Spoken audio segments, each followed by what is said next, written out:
আলহামদুলিল্লাহি রাব্বিল আলামিন আসসালাতু ওয়াসসালামু আলা সাইয়্যিদিল মুরসালিন আম্মা বা'দু ফাউযু বিল্লাহি মিনাশ শাইতানির রাজীম বিসমিল্লাহির রহমানির রহিম আসসালাতু ওয়াসসালামু আলাইকা ইয়া রাসূলুল্লাহ ওয়া আলা আলিকা ওয়া আসহাবিকা ইয়া হাবিবাল্লাহ আসসালাতু ওয়াসসালামু আলাইকা ইয়া নবিয়াল্লাহ ওয়া আলা আলিকা ওয়া আসহাবিকা ইয়া নূরাল্লাহ। মাদানী চ্যানেলের দর্শক শ্রোতা, আলহামদুলিল্লাহ আরও একবার উপস্থিত হয়েছি মাদানী চ্যানেলের ধারাবাহিক অনুষ্ঠান কিয়ামতের শতনাম নিয়ে। যে যেখান থেকে আমাদের অনুষ্ঠান দেখছেন, দূরে কিংবা কাছে, সকল দর্শককে জানাই আন্তরিক মোবারকবাদ। এই অনুষ্ঠানে দর্শক শ্রোতা, আমরা কিয়ামতের বিভিন্ন নাম নিয়ে এক একটি অনুষ্ঠানে আলোচনা করার চেষ্টা করি। আল্লাহ তাবারক ওয়া তাআলা কিয়ামতের দিন যা যা ঘটাবেন, যে যে ঘটনাগুলো ঘটবে কিয়ামতের ময়দানে, যা আমাদেরকে সম্মুখীন হতে হবে, ওই সকল নাম নিয়েই আল্লাহ তাবারক ওয়া তাআলা কোরআনে পাকের বিভিন্ন সূরার মধ্যে ইরশাদ করেছে। আজকেও একটি নাম নিয়ে আলোচনা করব, আশা আছে ইনশাআল্লাহ তাআলা। আর এখান থেকেও আমাদের অনেক কিছু জানা হবে, অনেক কিছু বোঝা হবে, অনেক কিছু জানতে পারবো। আর জানার পরে আমরা কিছু আমলও করতে পারবো। কেননা আল্লাহ তাবারক ওয়া তাআলা কোরআনে পাকের মধ্যে ইরশাদ করেছেন, তোমরা মানুষকে বোঝাও, এতে মানুষের মঙ্গল রয়েছে। অর্থাৎ যখন আমরা জানতে পারবো, আমরা বুঝতে পারবো একটা বিষয়, ওটার উপরে আমরা আমল করতে পারবো এবং খারাপ যে দিকগুলো রয়েছে তা থেকে নিজেকে বাঁচাতে পারবো, ভালো দিকগুলো রয়েছে তা আমরা গ্রহণ করতে পারবো। বিষয় কি নিয়েছি জানাবো। দুরুদ ও সালামের ফজিলত শ্রবণ করি। নবী রাহমাত শাফিয়ে উম্মত সাল্লাল্লাহু তাআলা আলাইহি ওয়াসাল্লামের আলিশান ফরমান, কিয়ামতের ভয়াবহতা থেকে ওই ব্যক্তি নাজাত পাবে, অর্থাৎ মুক্তি পাবে এবং আমার নিকটে থাকবে যে দুনিয়াতে আমার উপর বেশি পরিমাণে দুরূদ শরীফ পাঠ করবে। দুনিয়াতে বেশি পরিমাণে দুরূদ শরীফ পাঠ করার মানে হলো, ওলামা ইকরাম লিখেন তাদের কিতাবে, যে ব্যক্তি প্রতিদিন 313 বার দুরূদ শরীফ পাঠ করবে, তাদের নাম অধিক হারে দুরূদ শরীফ পাঠকারীদের তালিকায় দেওয়া হবে। আমাদের উচিত আমরা নিজের যে কাজকর্ম রয়েছে, নিজের যে ব্যস্ততা রয়েছে, সেখান থেকে সময় বের করে আমরা প্রতিদিন 313 বার দুরূদ শরীফ পাঠ করি, যাতে করে আমার নামটা, আপনার নামটা অধিক হারে দুরূদ শরীফ পাঠকারীদের তালিকায় চলে আসে। আর কিয়ামতের ময়দানে যেন আমরা হুজুরে আকরাম সাল্লাল্লাহু তাআলা আলাইহি ওয়াসাল্লামের নিকট থাকতে পারি এবং তার সংস্পর্শে থাকতে পারি, আর এর ওসিলায় যেন আমাদের ক্ষমা হয়ে যায়। সাল্লু আলাল হাবিব সাল্লাল্লাহু তাআলা আলা মুহাম্মদ সাল্লাল্লাহু তাআলা আলাইহি ওয়াসাল্লাম। মাদানী চ্যানেলের দর্শক শ্রোতা, যখন গ্রামগঞ্জে আমরা দেখি ধান চাষ করার পরে সেটা বাড়িতে নিয়ে আসা হয়, তো ধানের মধ্যেও প্রকারভেদ থাকে। আসল ধান থাকে এবং নকল ধানও থাকে। অনেক সময় বর্ষাকালে যখন ধান গাছটা বড় হয়ে ওঠে, যদি ওই সময় ঝড় তুফান হয়, তখন বাতাসের কারণে ধান গাছ যখন বাড়ি খায়, তখন কিছু ধান আছে সেটা ভিতরে চাল থাকে না। ওটাকে গ্রামের ভাষায় এক এক গ্রামে, এক এক এলাকাতে এক একটা নাম দিয়ে থাকে। তো যখন চাষি সেই ধান বাড়িতে নিয়ে আসে, বাড়িতে নিয়ে আসার পরে সেটাকে যেটা আসল ধান, যেটার মধ্যে চাল রয়েছে, সেটাকে পৃথক করার চেষ্টা করে। অনেক পদ্ধতি রয়েছে, কেউ বাতাসে ধরে, আবার কেউ চালনা দিয়ে ঝেড়ে এটাকে আলাদা করে। কারণ হলো নকল ধান এবং আসল ধান যেন আলাদা হয়ে যায়, পৃথক হয়ে যায়। নকল যেটা রয়েছে সেটা বিভিন্ন কাজে ব্যবহার করে, কেউ হাঁসের খাবার তৈরি করে, আবার কেউ আগুন জ্বালানোর কাজে ব্যবহার করে। আর আসল ধান যেটা রয়েছে, যেটার মধ্যে চাল আছে, সেটা সিদ্ধ করা হয়, সেটা থেকে চাল বের করা হয়। এটা বলার উদ্দেশ্য আমার, কিয়ামতের ময়দানে আল্লাহ তাবারক ওয়া তাআলা ভালো মন্দ মিশ্রিত অবস্থায় উঠবে। মানুষ ভালো মন্দ সবাই একসাথেই উঠবে কিয়ামতের ময়দানে। আল্লাহ তাবারক ওয়া তাআলা সেই ভালো মন্দকে কিয়ামতের ময়দানে পৃথক করবে। আর এ ব্যাপারে গাউসে পাকের একটি ঘটনাও রয়েছে কিতাবের মধ্যে, বাহাজাতুল আসরার কিতাবের মধ্যে রয়েছে। একবার ফজরের নামাজের সময় তিনি তার বাবার সাথে মসজিদে গিয়েছিলেন। এক ওয়াক্ত নামাজে বাবার সাথে মসজিদে গেলেন। মসজিদে যাওয়ার পরে তিনি যেহেতু ছোট ছিলেন, নামাজের কাতারে দাঁড়ান নাই, তিনি মসজিদের গেটের সামনে ছিলেন। সবাই যখন নামাজে দাঁড়িয়ে গেলেন, গাউসে পাক রহমতুল্লাহি তাআলা আলাইহি নামাজ চলাকালীন অবস্থায় মসজিদের সামনে যত জোতা ছিল দুইটা ভাগ করছেন, দুইটা আলাদা আলাদা ভাগ হয়ে গিয়েছে জোতার মধ্যে। নামাজিরা যখন নামাজ শেষ করে বের হলেন, দেখেন মসজিদের সামনে জোতা আলাদা রাখা আছে। যখন সবাই মসজিদে প্রবেশ করলো তখন তো যার যার ইচ্ছা মতো জুতা মসজিদের গেটে রেখেছেন, মসজিদের সামনে রেখেছেন। নামাজ শেষ করে বের হওয়ার সময় ওই স্থানে জুতা নেই, কারোটা ডান দিকের দলে, আবার কারোটা বাম দিকের স্তূপের মধ্যে। দুইটা স্তূপ বানানো হয়েছে জুতার, দুইটা স্তূপে আলাদা আলাদা জুতা রয়েছে। এটা দেখে মুসল্লিরা খুব রাগ হয়ে গেলেন। মুসল্লিরা জিজ্ঞাসা করলেন গৌসে পাক আব্দুল কাদের জিলানী রাদিয়াল্লাহু তাআলা আনহুর বাবাকে, আপনার সন্তান এমন কাজটা কেন করলো? সবাইকে হয়রানি করলো, এতগুলো জুতা সব একত্রিত করে দিল, এখন খুঁজে বের করতে হবে। গৌসে পাকের বাবা তাকে জিজ্ঞাসা করলেন, এটার মানে কি? তুমি ছোট মানুষ, সবার জুতা একত্রিত করে দিয়েছ, আলাদা করেছ, দুইটা ভাগ করেছ, এটার উদ্দেশ্য কি? গৌসে পাক রাদিয়াল্লাহু তাআলা আনহু বলেন, বাবা এটা এমনিতেই করিনি আমি, এটা যে দুইটা আলাদা ভাগ আছে, জুতার যে দুইটা ভাগ আছে এখানে, এই দুইটা ভাগ যে রয়েছে, একটা ভাগ জান্নাতি ব্যক্তিদের জুতা, আর একটা জুতার ভাগ জাহান্নামী ব্যক্তিদের জুতা। অর্থাৎ গৌসে পাক রাদিয়াল্লাহু তাআলা আনহু জুতার যে আলাদা দুইটি ভাগ করেছেন, জান্নাতীদের জুতা আলাদা করে রেখেছেন, জাহান্নামীদের জুতাকে আলাদা করে রেখেছেন। এটা গৌসে পাককে আল্লাহ তাবারক ওয়া তাআলা এক ক্ষমতা দান করেছেন, তিনি অন্তর্দৃষ্টি দিয়ে জান্নাতি আর জাহান্নামীকে আলাদা করার চেষ্টা করেছেন দুনিয়াতে। ঠিক কিয়ামতের ময়দানে ভালো মন্দ সব মিশ্রিত অবস্থায় উঠবে। আল্লাহ তাবারক ওয়া তাআলা সে ভালো মন্দ মিশ্রিত অবস্থায় ওঠার পরে সেখান থেকে আল্লাহ ভাগ করবেন জান্নাতি কারা আর জাহান্নামী কারা। অন্য জায়গাতে আল্লাহ তাআলা কোরআনে পাকের মধ্যে ইরশাদ করেছেন, তোমাদেরকে আল্লাহ তাআলার দরবারে সারিবদ্ধ হয়ে দাঁড়াতে হবে, সারিবদ্ধ অর্থাৎ কাতারবন্দি হয়ে আমাদেরকে দাঁড়াতে হবে। আর সেখানেও আল্লাহ তাবারক ওয়া তাআলা আগেই জানেন যে কারা জান্নাতি হবে কারা জাহান্নামী হবে। তারপরেও একটা যে সিস্টেম রয়েছে, বিচার হবে, হাসরের ময়দানে আমলনামা দেওয়া হবে, মিজান পার করতে হবে, পুলসিরাত পার হতে হবে, এটা একটা সিস্টেম আল্লাহ তাবারক ওয়া তাআলা তৈরি করে দিয়েছেন। কিন্তু আল্লাহ তাআলা শুরু থেকেই জানেন কে জান্নাতে যাবে আর কে জাহান্নামে যাবে। কোরআনে পাকের মধ্যে বিভিন্ন জায়গায় ইরশাদ করেছেন আল্লাহ তাবারক ওয়া তাআলা জান্নাতীদের ব্যাপারে, জাহান্নামীদের ব্যাপারে। কিয়ামতের ময়দানে যখন আলাদা আলাদা করা হবে, বিভক্ত করা হবে, ভালো মন্দ মিশ্রিত থাকবে, সেখান থেকে ভালো আলাদা এবং খারাপ যারা আছে, পাপী যারা রয়েছে, গুনাহগার যারা রয়েছে, তাদেরকে আলাদা করা হবে। এই আলাদার মধ্যেও মুসলিম শরীফের হাদিসের মধ্যে আসছে দর্শক শ্রোতা, সর্বপ্রথম মাটির নিচ থেকে সবাই উঠবে, মুসলমান, গায়রে মুসলমান, মুনাফিক, মুমিন, সাধারণ মানুষ, আল্লাহওয়ালা ব্যক্তি, সাহাবা একরাম সব উঠবে। সবাইকে আল্লাহ তাবারক ওয়া তাআলা এক জমিনের উপরে দাঁড় করাবেন। যখন সব রূহগুলো বডি সহকারে, শরীর সহকারে কিয়ামতের ময়দানে উঠে দাঁড়াবেন, সেখান থেকে সর্বপ্রথম আল্লাহ তাবারক ওয়া তাআলা কাফিরদেরকে আলাদা করবেন। কাফির যখন আলাদা হয়ে যাবে, তাদের দলটা আলাদা হয়ে যাবে, কাফিরের দল আলাদা হয়ে যাবে, বাকি যারা থাকবে তাদের মধ্য থেকে আল্লাহ তাবারক ওয়া তাআলা মুনাফিকদেরকে আলাদা করবেন। মুসলিম শরীফে হাদিসের মধ্যে আসছে মুনাফিকদেরকে আলাদা করবেন। মুনাফিকের দল যখন আলাদা হয়ে যাবে, এরপরে যে দলটা থাকবে সেখান থেকে সাধারণ মুসলমান আলাদা হবে, সেখান থেকে মুমিনরা আলাদা হবে, সেখান থেকে আল্লাহওয়ালা ব্যক্তিরা আলাদা হবে, সেখান থেকে নামাজিরা আলাদা হবে, সেখান থেকে চোর বাটপার যারা আছে তারা আলাদা হবে, ওখান থেকে মিথ্যুক যারা তাদের কাতার আলাদা হবে। আল্লাহ তাবারক ওয়া তাআলা সর্বপ্রথম মিশ্রিতদের মধ্য থেকে কাফিরদের দলকে আলাদা করবে। তখন কাফিরেরা নিজের মুখ লুকানোর চেষ্টা করবে আর এই কিয়ামত দিবসকে অস্বীকার করবে। তারা বলবে, দুনিয়াতে আমাদেরকে কেউ নেকির দাওয়াত দেয়নি, আমরা জানতামই না কিয়ামত কায়েম হবে, এখানে উঠতে হবে, জবাবদিহিতা করতে হবে, আমলনামা দেখাতে হবে, এই সব ব্যাপারে আমাদেরকে কেউ কিছু বলেইনি, অস্বীকার করবে।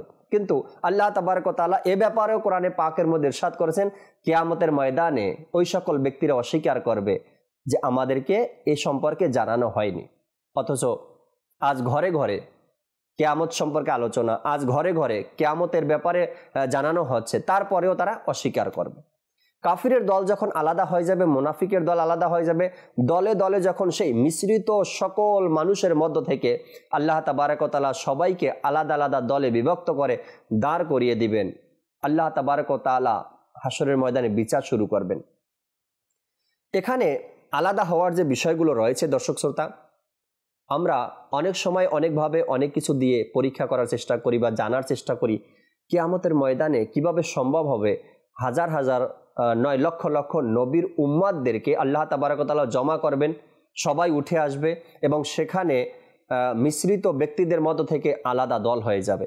আপনি চাইলেন আর না চাইলেন সেটা কোনো ব্যাপার না, আপনাকে আপনার দলে দাঁড়াতে হবে, আপনাকে আপনার যে দল রয়েছে, যে দলের অন্তর্ভুক্ত আপনি, সেই দলে আপনাকে আসতে হবে, সে দলে আপনাকে দাঁড়াতে হবে, আপনি চান বা নাই বা চান, অর্থাৎ আপনার ইচ্ছা থাকুক বা না ইচ্ছা থাকুক।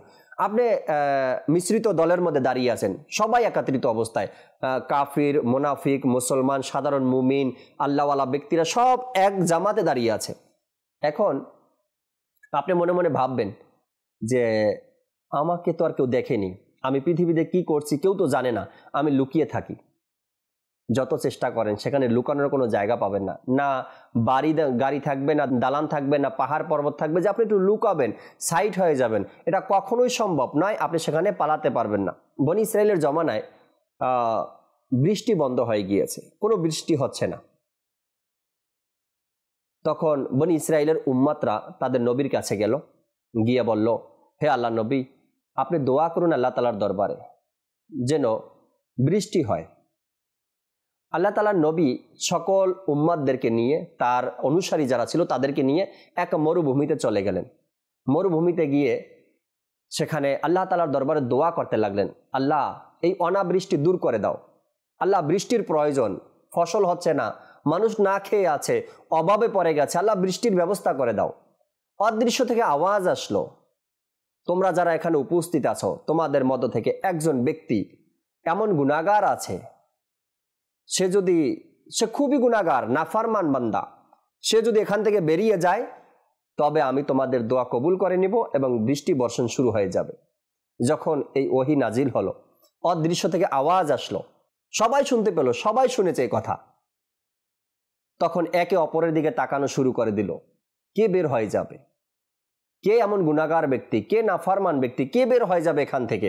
সবাই একের দিকে অপরে তাকায়, কেউ বের হতে চায় না, কেউ জানে না কোন ব্যক্তি আর কে বের হবে, এটার জন্য সবাই তাকিয়ে আছে। আর যে ব্যক্তি আসলেই গুনাহগার, যে ব্যক্তি আসলেই নাফরমান, সে তো ভয় পেয়ে গেছে, আল্লাহ তাআলার দরবারে তওবা শুরু করে দিয়েছে, সে নিজের চাদর দিয়ে মাথা ঢেকে নিয়েছে। আর ওই মুহূর্তে দোয়া করতে লাগলেন, মাওলা আজকে আমাদের নবী উপস্থিত এবং আমাদের মুসলমান ভাই যারা রয়েছে, আমার নবীর উম্মতি যারা রয়েছে, তারা সবাই উপস্থিত। এই মুহূর্তে তুমি বলছো আমাকে বের হয়ে যেতে, আমি যদি এখান থেকে বের হয়ে যাই, এই মরুভূমি দিয়ে যদি বের হয়ে যাই, সবাই আমার দিকে আঙ্গুল তুলবে, সবাই বুঝতে পারবে যে আমি নাফরমান, আমি গুনাহগার ব্যক্তি, আমি তোমার নাফরমানি করেছি। মাওলা আজকের জন্য তুমি আমাকে ক্ষমা করে দাও, আমি আর কখনো তোমার নাফরমানি করব না। সাথে সাথে বৃষ্টি শুরু হয়ে গেল। কেউ কিছু বুঝতে পারলো না, যে আওয়াজ আসছিল অদৃশ্য থেকে, গুনাহগার ব্যক্তিকে বের হয়ে যেতে বলো তবেই বৃষ্টি শুরু হবে, গুনাহগার ব্যক্তি বের হলো না কিন্তু বৃষ্টি শুরু হয়ে গেল। বনি ইসরাইলের নবী আল্লাহ তাবারক ওয়া তাআলার দরবারে আরজ করলেন, আল্লাহ আমি জানতে চাই সেই ব্যক্তি কে, যাকে তুমি বের করতে বলেছো, সে বের হলো না, বৃষ্টি শুরু হয়ে গেল। আল্লাহ তাআলা ইরশাদ করলেন, যার গুনাহের কারণে আমি বৃষ্টি বন্ধ করেছি, তার তওবার কারণে আমি বৃষ্টি শুরু করে দিয়েছি। আরো অবাক হওয়ার কথা, এমন ব্যক্তিকে আল্লাহ তাবারক ওয়া তাআলা ইরশাদ করলেন যে যখন সে গুনাহ করত, আমি তার গুনাহকে ঢেকে রেখেছি, আমার সত্তারিয়াতের চাদর দ্বারা তার গুনাহকে আমি ঢেকে রেখেছি। আর এখন সে তওবা করছে, আর আমি তার চেহারা তোমার সামনে প্রকাশ করে দিব, আমি তার পরিচয় তোমাকে করিয়ে দেব, এটা সম্ভব নয়। আমি যেভাবে তাকে গুনাহগার অবস্থায় গোপন রেখেছি, তওবা করার পরও আমি তাকে গোপন রেখেছি, আমি তার উসিলাতেই আবার বৃষ্টি বর্ষণ শুরু করে দিয়েছি। কিয়ামতের ময়দান কিন্তু সেখান থেকে চাইলে ওই ব্যক্তি পালাতে পারত, কিন্তু পালায়নি, সে তওবা করছে। তওবা করে আল্লাহ তাবারক ওয়া তাআলার নেককার বান্দা হয়ে গিয়েছেন, আল্লাহ তাআলার প্রিয় ভাজন ব্যক্তি হয়ে গিয়েছেন। কিন্তু কিয়ামতের ময়দানে না এই দুইটা অপশনের একটাও থাকবে না, আপনি তওবা করার সুযোগ পাবেন কিয়ামতের ময়দানে, না পালানোর সুযোগ পাবেন আপনি। কেননা যখন কোনো ব্যক্তি মারা যায়, কবরে রাখা হয়, মারা যাওয়ার পর থেকে তার কোনো আমল তার কোনো কাজে আসবে না। মারা যাওয়ার পরে সে যদিও আমল করার অনেক ব্যক্তি তৌফিক পায় আল্লাহ তাআলার পক্ষ থেকে, আমল করতে পারে, কিন্তু সেই আমল তার সওয়াবে উপনীত হবে না, সওয়াব সে পাবে না, আমল করলেও তার সওয়াব তার আসবে না। আপনি কিয়ামতের ময়দানে দাঁড়াবেন, কিয়ামতের ময়দানে উঠবেন, কিন্তু সেখানে না তওবা করতে পারবেন, না আপনি সেখান থেকে পালাতে পারবেন, কোনো উপায় থাকবে না, পালাতেও পারবেন না, তওবাও করতে পারবেন না। যা দুনিয়া থেকে আপনি নিয়ে গেছেন সম্পদ, সেটাই আপনার সাথে থাকবে। যদি আপনি গীবতকারী হয়ে থাকেন তো গীবতকারীদের কাতারে দাঁড়াতে হবে, যদি আপনি সুদখোর হয়ে থাকেন সুদখোরের তালিকায় কাতারে আপনাকে দাঁড়াতে হবে, যদি মিথ্যুক হয়ে থাকেন মিথ্যুকের কাতারে দাঁড়াতে হবে, আর যদি বেনামাজি হয়ে থাকেন তো বেনামাজির কাতারে আপনাকে দাঁড়াতে হবে। না পালাতে পারছেন, না তওবা করতে পারছেন। আর ওই সময় যদি আপনি মিথ্যা বলা শুরু করেন, এ ব্যাপারেও আমরা শুনি কোরআনে পাকের মধ্যে আল্লাহ তাবারক ওয়া তাআলা ইরশাদ করেছেন কি মানুষ তখন মিথ্যা বলা শুরু করবে, এই কাজ আমি করিনি, এটা আমি করিনি, তখন তার মুখ বন্ধ হয়ে যাবে, তার জবানটা বন্ধ থাকবে, আওয়াজ আসবে না, তার হাত সাক্ষী দেবে আল্লাহ এই ব্যক্তি আমাকে দিয়ে এই হারাম কাজ করিয়েছে, তার পা সাক্ষী দেবে, অর্থাৎ অঙ্গসমূহ সেদিন সাক্ষ্য দেওয়া শুরু করবে, মাওলা সে আমাকে দিয়ে গুনাহের কাজ করিয়েছে। কান সাক্ষ্য দিবে আল্লাহ আমাকে দিয়ে হারাম শুনেছে, চোখ সাক্ষ্য দিবে আল্লাহ আমাকে দিয়ে হারাম দেখেছে। আপনার মুখ তো সেদিন বন্ধ হয়ে যাবে। আপনি চেষ্টা করবেন পালানোর জন্য, চেষ্টা করবেন বাঁচার জন্য, চেষ্টা করবেন নিজেকে গোপন করার জন্য, কিন্তু পারবেন না। আপনার হাত পা অঙ্গসমূহ কিয়ামতের ময়দানে এর বিরোধিতা করা শুরু করবে, অর্থাৎ সাক্ষ্য দেওয়া শুরু করবে যে এই ব্যক্তি এই গুনাহের কাজ দুনিয়াতে করত বা করেছে। আজ আমরা ভাবি দুনিয়ার লোভ লালসায় পড়ে হারাম কাজ করি, কেউ তো দেখেনি। আমি সুদ ঘুষের লেনদেন করি, কেউ দেখেনি, বাস যার থেকে আমি নিয়েছি যে আমাকে দিয়েছে, আমরা দুইজন ছাড়া আর কেউ জানে না। কেউ জানুক আর না জানুক, যিনি সৃষ্টি করেছেন, যিনি সুদ ঘুষের ব্যাপারে শরীয়তের হুকুম নাজিল করেছেন, যিনি কোরআনে পাকে আয়াত নাজিল করেছেন এ ব্যাপারে, সেই সৃষ্টিকর্তা তো জানেন। অপর ব্যক্তি জানলেই কি আর না জানলেই কি? আর কিয়ামতের ময়দানে অনুশোচনা করবে শুধু আমি জানতে পাইনি, বা আমাকে জানানো হয়নি, বা আমি বুঝতে পারিনি, বা আমাকে বোঝানো হয়নি, আমি সব জানতাম না, আমাকে জানানো হয়নি। এই সব মিথ্যা বাহানা কিয়ামতের ময়দানে না কোনো কাজেই আসবে আপনার, শুধু অনুশোচনাই থাকবে আপনার সাথে, কেন এমনটা করলাম। যারা কাফির, যারা ঈমান আনেনি, তাদের দল তো আলাদা, তাদের কথাও আলাদা, তাদের সমস্যাও আলাদা। না তাদের দিকে কেউ ফিরে তাকাবে, না তারা কারো দিকে ফিরে তাকাবে সাহায্যের জন্য। তারা জানে আমরা ঈমান আনিনি, আমরা অমুসলিম ছিলাম, ঈমান আনিনি, আজকে আমাদের যা ফয়সালা হওয়ার তাই হবে। যারা মুনাফিক, মুনাফিকরাও জানবে আমরা আমাদের সকল কাজকর্ম মুনাফিকাতের সাথে করছি আমরা, তাদেরটাও এভাবে চলে যাবে। যারা সাধারণ মানুষ, সাধারণ মানুষ কিন্তু ঈমানদার ছিলাম, আমরা জানতাম এই কাজটা খারাপ, এই কাজটা গুনাহের, ধোকায় পড়ে তারপরও করতাম। আল্লাহ তাবারক ওয়া তাআলা আমাদের জন্য সুযোগ দিয়ে রেখেছেন তওবা করার। আমাদেরকে তওবা করতে হবে, তওবা করে আল্লাহ তাবারক ওয়া তাআলাকে রাজি খুশি করাতে হবে, এবং কিয়ামতের ময়দানের যে অবস্থা হবে সে অবস্থা সম্পর্কে আমাদেরকে জানতে হবে। আর যখন আমরা জানব যে কিয়ামতের ময়দানে আল্লাহ তাবারক ওয়া তাআলা সবাইকে মিশ্রিত করে উঠাবে, যখন উঠবে মানুষ কিয়ামতের ময়দানে সব একত্রিত হয়ে উঠবে, সেখান থেকে দল আলাদা হয়ে যাবে, সেখান থেকে দল আলাদা হতে থাকবে। আল্লাহ তাআলা হুকুম করবে তো দলগুলো আলাদা হয়ে যাবে। যখন আমাকে যেই কাতারে রাখা হবে, আমি যেই কাতারে থাকবো, সেই কাতারটা কোন কাতার দেখতে চাই, আমিও তো কোনো না কোনো কাতার গিয়ে দাঁড়াবো, অর্থাৎ আমাকেও মিশ্রিত মানুষগুলো থেকে আমাকেও আলাদা করা হবে, পৃথক করা হবে। তাই কোরআনে পাকের মধ্যে আল্লাহ তাবারক ওয়া তাআলা ইরশাদ করেন কিয়ামতের একটি নামের মধ্যে নাম হলো মিশ্রিত থেকে ভালো মন্দকে পৃথক করা হবে। আর যদি পৃথক হওয়ার পর আমি যেখানে থাকবো সেটা যদি ভালো থাকে, তবে আমলনামা ডান হাতে, আল্লাহ তাআলার দিদার, নবী পাক সাল্লাল্লাহু আলাইহি সাল্লামের শাফাআত, সর্বশেষে জান্নাত। আর যদি মন্দের কাতারে থাকি, আমি যারা গুনাহগার তাদের সিরিয়ালে থাকি, তাদের কাতারে থাকি, না আল্লাহ তাআলার দিদার পাবো, না নবী পাক সাল্লাল্লাহু আলাইহি সাল্লামের শাফাআত পাবো, না সর্বশেষ আমার জন্য জান্নাত আছে। সম্পূর্ণ উল্টাটাই আমার জন্য, আল্লাহর দিদারও পাবো না, নবীর শাফাআতও পাবো না, আর জান্নাতও যাওয়া হবে না। তো এই জন্য দুনিয়াটা আমাদের জন্য হলো উপার্জনের মাধ্যম। এই দুনিয়াতে যা উপার্জন করব, আখেরাতে তা কাজে আসবে আমার। দুনিয়াতে যা আমি উপার্জন করতে পারবো, আখেরাতে তা আমি আল্লাহ তাআলার দরবারে পেশ করতে পারবো, দেখাতে পারবো। দুনিয়াতে যে আমল করব সেটাই আমার কাল কিয়ামতের প্রয়োজন আসবে। এই জন্য আমাদের উচিত, দর্শক শ্রোতা, আমরা যেন দুনিয়াতে হারাম থেকে বেঁচে থাকি, মিথ্যা থেকে বেঁচে থাকি, গীবত করা থেকে বেঁচে থাকি, অপরের মাল আত্মসাৎ করা থেকে বেঁচে থাকি, সুদ ঘুষের লেনদেন থেকে বেঁচে থাকি। বাস দুনিয়া একটা মুসাফিরখানা, আসছি চলে যাব, এই মুসাফিরখানায় কয়েকটা দিন বসবাস করব, বাস কোনো মতে চলে যেতে পারলেই হলো। হালালের মাধ্যমে, আল্লাহ তাআলার রাজি খুশির মাধ্যমে, রাসূল পাক সাল্লাল্লাহু আলাইহি সাল্লামের রাজি খুশির মাধ্যমে। আল্লাহ তাবারক ওয়া তাআলা আমাদেরকে সকল প্রকারের গুনাহের কাজ থেকে বেঁচে থাকা এবং নেকির কাজের মধ্যে নিজের জীবনকে অতিবাহিত করার সে তৌফিক দান করুক। আমিন বিজাহিন নবিল আমিন সাল্লাল্লাহু তাআলা আলাইহি ওয়াসাল্লাম। আগামী পর্বে ইনশাআল্লাহ তাআলা আরও একটি কিয়ামতের নাম নিয়ে আপনাদের সামনে আলোচনা করব। অনেক কিছু জানার থাকবে, শিখবো আমরা, জানবো আমরা, আর আমলও করবো ইনশাআল্লাহ তাআলা। সাল্লু আলাল হাবিব সাল্লাল্লাহু তাআলা আলা মুহাম্মদ সাল্লাল্লাহু তাআলা আলাইহি ওয়াসাল্লাম।